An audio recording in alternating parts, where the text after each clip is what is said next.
ನಿಖರವಾಗಿ ಹಾಗೂ ನೈಜ ಸುದ್ದಿಗಳಿಗಾಗಿ ವೀಕ್ಷಿಸಿ ಸತ್ಯ ಸುದ್ದಿ. ಈ ಸಂಧಾನ ಕೆಪಿಸಿಸಿ ಆಫೀಸ್ನಲ್ಲಿ ನಮ್ಮ ಉಲ್ಮಾಗಳು ಹೇಳ್ತಿದ್ರಲ್ಲ, ಜಮೀರ್ ಸಾಹೇಬ್ರು ಮೈನಾರಿಟಿಗೆ ಟಿಕೆಟ್ ಕೊಡ್ರಿ, ನಾನು ಗೆಲ್ಸ್ಕೊಂಡ್ಬರ್ತೀನಿ ಬಂದಿಲ್ಲ ಅಂದ್ರೆ ರಾಜೀನಾಮೆ ಕೊಡ್ತೀನಿ ಅಂದ್ರಲ್ಲ, ಅವಾಗ ಸಂಧಾನ ಬೇಕಿತ್ತು. ಈಗ ಬಿ ಫಾರಂ ತಗೊಂಡ್ಬಂದು ನಮಗೆ ಎದ್ದಿಗೆ ಚಾಕು ಹಾಕಿದ್ರಲ್ಲ, ಈಗ ಯಾವುದೇ ಕಾರಣಕ್ಕೆ ನಾವು ಸಂಧಾನಕ್ಕೆ ಒಪ್ಪಲ್ಲ. ನಮ್ಮ ಸಾದಿಕ್ ಅದೀವಿ. ಅಕಸ್ಮಾತ್ ಈ ಸಂಧಾನ ಆದ್ರೂ ಕೂಡ ನಾವು ಡೋರ್ ಬೈ ಡೋರ್ ಹೋಗಿ ಕಾಂಗ್ರೆಸ್ ಪಕ್ಷದ ವಿರುದ್ಧ ಓಟ್ ಹಾಕಿಸ್ತೀವಿ, ನೋಟ ಮಾಡಿಸ್ತೀವಿ, ಇಲ್ಲಾಂದ್ರೆ ಬೇರೆ ಪಕ್ಷಕ್ಕೆ ಹಾಕಿಸ್ತೀವಿ. ಸಾದಿಕ್ ಪಲಾನ್ ಯಾವುದೇ ಕಾರಣಕ್ಕೆ ಸಂಧಾನಕ್ಕೆ ಒಪ್ಪಲ್ಲ. ಸಾದಿಕ್ ಪಲಾನ್ ಜೊತೆಗೆ ಇಡೀ ಸಮಾಜ ಇದೆ. 50,000 ಓಟು ಸಾದಿಕ್ ಪಲಾನ್ ಜೊತೆಗೆ ಇದೆ. ಸ್ವಾಭಿಮಾನ ಎಲೆಕ್ಷನ್. ದಾವಣಗೆರೆ ಉತ್ತರದಲ್ಲಿ ಏನು ಡೆವಲಪ್ಮೆಂಟ್ ಆಗಿಲ್ಲ, ಡೆವಲಪ್ಮೆಂಟ್ ಸ್ವಾಭಿಮಾನ ಎಲೆಕ್ಷನ್ ಅಂತ ಈ ಸಂದರ್ಭದಲ್ಲಿ ಹೇಳಕ್ ಬಯಸ್ತಾ ಇದ್ದೀನಿ. ಮಲ್ಲಿಕಾರ್ಜುನ್ ಸಾಹೇಬ್ರಿಗೆ ಈಗ ಅಣ್ಣ ತಮ್ಮ ಆಗ್ತಾ ಇದೀವಿ. ಈ ಫಾರಂ ತಗೋಬೇಕಾದ್ರೆ ಅಣ್ಣ ತಮ್ಮ ಬಾಂಧವ ಎಲ್ಲೋಗಿತ್ತು? ಅವಾಗ ಎಲ್ಲೂ ಹೋಗಿಲ್ಲ. ಅವಾಗ ನಮಗೆ ಬಾಯ್ಕಾಟ್ ಮಾಡಿದ್ರು. ಈಗ ಸಾದಿಕ್ ಪಲಾನ್ ಅಣ್ಣ, ಮೊಹಮ್ಮದ್ ವಾಸಿಂ ಅಣ್ಣ, ಈಗ ಅಣ್ಣನೂ ಇಲ್ಲ ತಮ್ಮನೂ ಇಲ್ಲ, ಓನ್ಲಿ ಎಲೆಕ್ಷನ್ ಪ್ರಜಾಪ್ರಭುತ್ವ ಆಯ್ತು. ಈ ಸದ್ಯಕ್ಕೆ ಎಲ್ಲಿ ಬೀಳಲಿ ಕಾಂಗ್ರೆಸ್ ಪಕ್ಷಕ್ಕೆ ಸೋಲಿಸ್ತೀವಿ, ಹೈಕಮಾಂಡಿಗೆ ತೋರಿಸ್ತೀವಿ.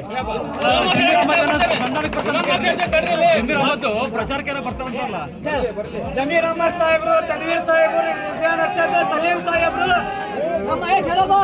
ನಮ್ಮ ಎಲ್ಲ ಮುಖಂಡರಿಗೆ ನಾವು ಗೌರವ ಕೊಡ್ತೀವಿ, ಅವರಿಗೆ ಜೀವ ಕೊಡ್ತೀವಿ. ಈ ಬೈ ಎಲೆಕ್ಷನ್ ಗೆ ಬರಬಾರ್ದು. ನಿಮಗೆ ಅಪೀಲ್ ಇದೆ. ಇಲ್ಲ ಅಂದ್ರೆ ಗೋ ಬ್ಯಾಕ್ ಪ್ರೊಟೆಸ್ಟ್ ಮಾಡ್ತೀವಿ, ಗೋ ಬ್ಯಾಕ್ ಕಾಂಗ್ರೆಸ್ ಅಂತ ಹೇಳಿ ಪ್ರತಿಭಟನೆ ಮಾಡ್ತೀವಿ. ಯಾವುದೇ ಕಾರಣಕ್ಕೆ ಕಾಂಗ್ರೆಸ್ ಪಕ್ಷದಿಂದ ಕಾಂಗ್ರೆಸ್ ಮಾಡಕ್ ನಿಮಗೆ ಬಿಡಲ್ಲ. ಈಗ ಮುಖ್ಯಮಂತ್ರಿ ಆಗಿರಲ್ಲ ಸಿದ್ದರಾಮಯ್ಯ ನೋಡ್ರಿ, 80% ನಮ್ಮ ಜನ, 80,000 ಜನ ನಾವು ಅಲ್ಪಸಂಖ್ಯಾತರಾಗಿವಿ. ನಮ್ಮಿಂದ ಮುಖ್ಯಮಂತ್ರಿ ಆಗಿ ಈ ಸರಿ 40,000 ಓಟ್ ಇದೇ ಕ್ಷೇತ್ರದಲ್ಲಿ ಸೌತ್ ನಲ್ಲಿ ಓಟ್ ಮಾಡಿದ್ರೆ ಈ ಸರಿ 2 ವರ್ಷದ ಟೈಮ್ ಇದೆ. ನಮ್ಗೆ ಬಿ ಫಾರ್ಮ್ ಕೊಟ್ಟಿಲ್ಲ, ನಮ್ಮ ಲೀಡರ್ಗಳಿಗೆ ಬೆಲೆ ಕೊಟ್ಟಿಲ್ಲ, ನಮ್ಮ ಉಲ್ಮಾತರ ಬೆಲೆ ಕೊಟ್ಟಿಲ್ಲ. ಅದಕ್ಕೆ ನಾವು ಈ ಸರಿ ಕಾಂಗ್ರೆಸ್ ಪಕ್ಷಕ್ಕೆ ಮಾಡಲ್ಲ. ನೋಡಿ, ಈಗ ಅವ್ರು ಕುತಂತ್ರ ಮಾಡಿದ್ರೆ ಎಲೆಕ್ಷನ್ ಮಾಡ್ತೀನಿ, ಮಲ್ಲಿಕಾರ್ಜುನ್ ಸಾಹೇಬ್ರು ಎದುರಿಸ್ತೀವಿ ಅಂದ್ರೆ ನಮ್ಮ ಹತ್ರ ಪ್ಲಾನ್ ಬಿ ರೆಡಿ ಇದೆ. ಪ್ಲಾನ್ ಬಿ ನಾಳೆಯಿಂದ ಚಾಲು ಆಗತ್ತೆ. ಆ ಪ್ಲಾನ್ ಬಿ ಏನಂತೇಳಿ ಪೋಲಿಂಗ್ ಆಗತ್ತಲ್ಲ, ರಿಸಲ್ಟ್ ಬರುತ್ತಲ್ಲ, ಅವಾಗ ಬಹಿರಂಗ ಅವಾಗ ಹೇಳ್ತೀವಿ.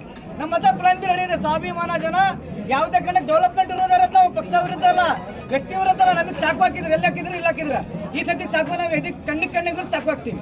40,000 ಓಟ್, ಬರೀ 40,000 ಓಟ್ನಲ್ಲಿ ಎಲೆಕ್ಷನ್ ಇರೋದು. ಆ 40,000 ಓಟ್ ಸಿಂಗಲ್ ಹಾಕ್ತೀವಿ. ಯಾವುದೇ ಕಡೆ ಕರ್ನಾಟಕ ಒಪ್ಪಲ್ಲ ನಾವು. ನಮ್ ಜೊತೆ ಅಲ್ಪಸಂಖ್ಯಾತರ ಓಟ್ ಬೇಡ ಅಂತ ಹೇಳಿದ್ದಾರೆ. ಅಲ್ಪಸಂಖ್ಯಾತರ ಓಟ್ ಕಾಂಗ್ರೆಸ್